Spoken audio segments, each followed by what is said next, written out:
Hello, my name is Jabari Osaze, also known as Heru Jedin Ma'at Aten Ra.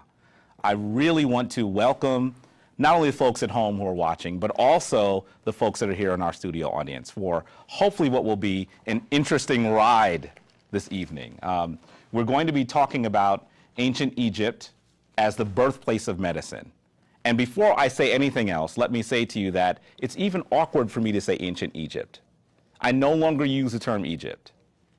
When I talk about the incredible society and civilization that our ancestors created, I always call it Kemet. And so I put ancient Egypt there for those of us who may be at different places and preparing to enter into this journey. So having said that, let me dispense with the word Egypt and tell you that this lecture is truly going to be about ancient Kemet as a birthplace of medicine. I think that it's important for me to sort of give you an idea of what we're going to be covering this evening. My task is going to be a really interesting one tonight. As we talk about ancient medicine, I want to be able to give you a comprehensive overview of ancient Kemetic higher order thinking and medicine. Giving you a comprehensive overview of something that took place over the course of 3 millennia is a challenge. But I truly want you to be able to walk away having the sense that you can truly begin to explain what we were able to do in the field of medicine. Feel like perhaps you have an understanding for where the ancient Kemites fit within this whole framework of ancient sciences, as opposed to perhaps other ancient groups. And so that's in and of itself is a challenge. I argue, and I will argue, that ancient Kemetic medicine was so advanced that it still serves as the framework for modern medicine. So we're not simply talking about something that happened and is no more. We're talking about something that is still the wellspring from which people draw from. But keep in mind that you're coming to a lecture being done by the Center for the Restoration of Ma'at. That generally means that we're not going to give you information simply so you can go home and feel good about what we did. I truly believe that tonight what we're going to do is we're going to present you with a call to arms. You cannot sit here and simply hear about what we did and then go home and do whatever you've done before. Hopefully by the end of this presentation, you're going to feel that there's something that you have to do. There's a charge that you've been given. There's a message that perhaps you've been given from our ancestors so that you can live life in a way that is pleasing to them. Now, I know that you're listening to Jabari Osaze, and he's going to talk to you about how ancient Kemetic medicine was perhaps the most important advancement in all of human civilization. But you don't have to listen to me. Herodotus, who is considered the world's first historian, I'd say that he's the Western world's first historian, but regardless of his position there, we can agree that he is a very important early historian.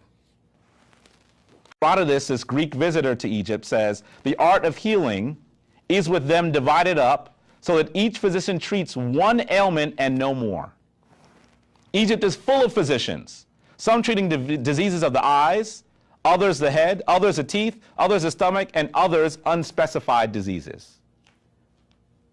He begins to describe ancient Kemetic medicine as being so advanced that people have actually been able to develop a large degree of specialization. And so you weren't dealing with one person that tried to know it all. You could actually go see an ophthalmologist or a gynecologist. And we're talking about something that took place virtually 5,000 years ago. Now, I'll tell you something very interesting, and this is how ancient Kemetic philosophy ruminates throughout the contemporary world. This is an image of the eye that was given to Heru by Tehuti. And there's so many things you can say about this eye. We're not going to talk about them all here. And if you've been watching our show, you know that we've referenced the divine Ujat, is what this eye is actually called, the Ujat, many, many times.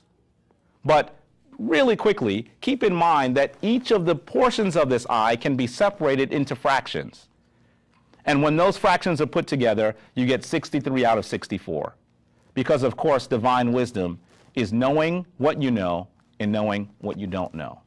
And so I think that that is an important way for us to look at this eye. But in addition to that, as we talk about medicine, we have to deal with the fact that this eye is the archetype for the RX symbol, which is the very symbol of prescriptions today. When you ask doctors, what does it mean? They say, well, it doesn't really have any meaning.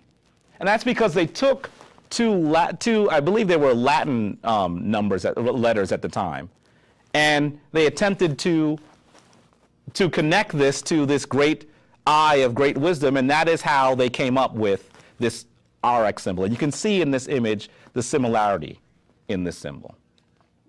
Finally, you have to ask, what is the importance of understanding what our Kemetic ancestors did in the field of medicine?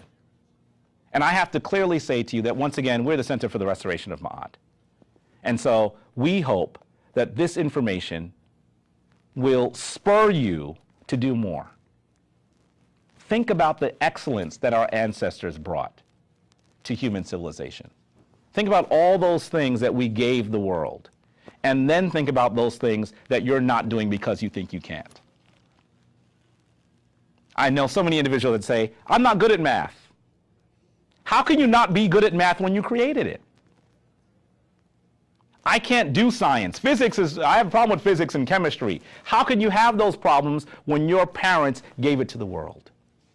Hopefully, you'll begin to think about what we're actually able to do when we focus not on what's good enough, or not on making sure that everything that people can see is nice, but everything they can't see can be whatever way you want to keep it. When we focus on excellence, folks, we'll be able to do wonderful things once again, and hopefully be able to return to the throne. Keep in mind that I believe that our ancestors understood that there'd be a time that we would no longer speak tongues that they gave to us. That they understood that there would be a time that we would be visitors in our homeland, a time when we didn't remember our names.